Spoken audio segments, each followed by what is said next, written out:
Morning students, आज हम नया पाठ नारी शक्ति की प्रतीक पढ़ेंगे, जिसका कि नारी शक्ति के रूप में सारा वर्णन भगिनी निवेदिता एक लड़की है उसके बारे में किया गया है और उसके साथ साथ अन्य महिलाओं की शक्ति का भी यहाँ जिक्र किया गया है कि किस प्रकार हमारे भारत देश में महिलाओं ने विभिन्न प्रकार से, चाहे वह स्वतंत्रता आंदोलन है, चाहे वह किसी की सहायता करने का है, लेकिन वो अपना पूर्ण रूप से योगदान देती हैं। तो यहाँ पर उसी का जिक्र किया गया है। अपने देश की बहुत कुछ कर गुजरने वाली महिलाओं से हमारा इतिहास भरा पड़ा है, परंतु एक विदेशी महिला ने भारत के लिए जो कार्य किया वह अनूठा है। इस पंक्ति के माध्यम से लेखक हमें यह बताना चाहते हैं कि हमारे भारत देश में बहुत कुछ कर गुजरने वाली महिलाओं से हमारा इतिहास भरा पड़ा है। वास्तव में यह सच है कि हमारे देश में महिलाओं ने बहुत अच्छे अच्छे कारनामे करके अपना नाम इतिहास में लिखवाया है, परंतु एक विदेशी महिला ने भी हमारे भारत के लिए जो कार्य किया वह अनूठा है, अपने आप में अलग है। तो उसी के बारे में यह पाठ है आपका, और उस विदेशी महिला का नाम है भगिनी निवेदिता।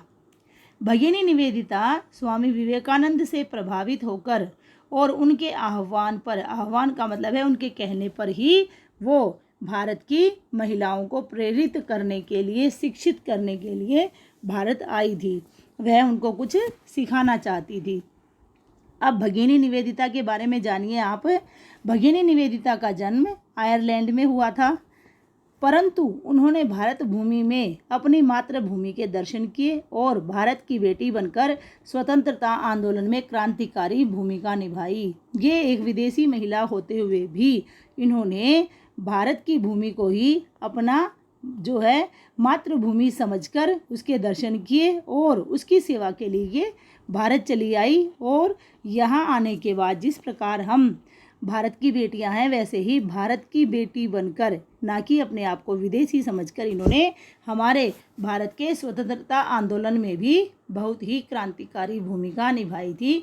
तो हम ये कह सकते हैं कि भगिनी निवेदिता जो है एक विदेशी महिला होकर भी उन्होंने भारत में कुछ ऐसा विशेष देखा कि वो अपनी भूमि को छोड़कर भारत चली आई और यहाँ के स्वतंत्रता आंदोलन में भी बढ़ चढ़कर हिस्सा लिया। अब उनके बारे में, उनका परिचय जानिए।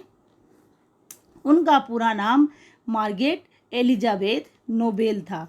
उनके पिता का नाम सैमुअल रिचमंड नोबेल व माँ का नाम मैरी इसाबेला था। बचपन में ही इनके माता पिता का देहांत हो गया था, अर्थात वो इन्हें छोड़कर भगवान को प्यारे हो गए थे। इनका लालन पालन नाना हैमिल्टन द्वारा किया गया था, अर्थात ये अपने नाना के पास रही। और हैमिल्टन जो है आयरलैंड के स्वतंत्रता आंदोलन के प्रमुख सूत्रधारों में से एक थे। इनके नाना जी भी इनकी तरह ही स्वतंत्रता आंदोलन का हिस्सा थे, और जिस प्रकार हमारे भारत में स्वतंत्रता संग्राम हुआ, वैसे आयरलैंड में भी हुआ था, जिसमें इनके नाना जी ने आगे होकर हिस्सा लिया था और पूरा कार्य किया था। अब मार्गरेट की शिक्षा लंदन चर्च के आवासीय विद्यालय में हुई थी। आवासीय विद्यालय का मतलब होता है कि उसे वहीं रहकर पढ़ना पड़ता था। तो इन्होंने जो शिक्षा ली थी वो लंदन के चर्च में ली थी। अब मार्गरेट के बारे में जो है आगे जानिए।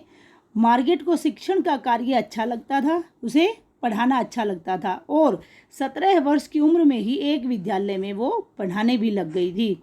और इसके साथ साथ वो जब बच्चों को पढ़ाती थी तो उनका तरीका अपने आप ही बनाया हुआ था, जिसके माध्यम से वो बच्चों को शिक्षा प्रदान करती थी। धर्म में रुचि होने के कारण चर्च की गतिविधियों में भी भाग लेती थी और अपना अधिकांश का मतलब ज़्यादातर समय वह मनन एवं सत्य की खोज में ही लगाती थी।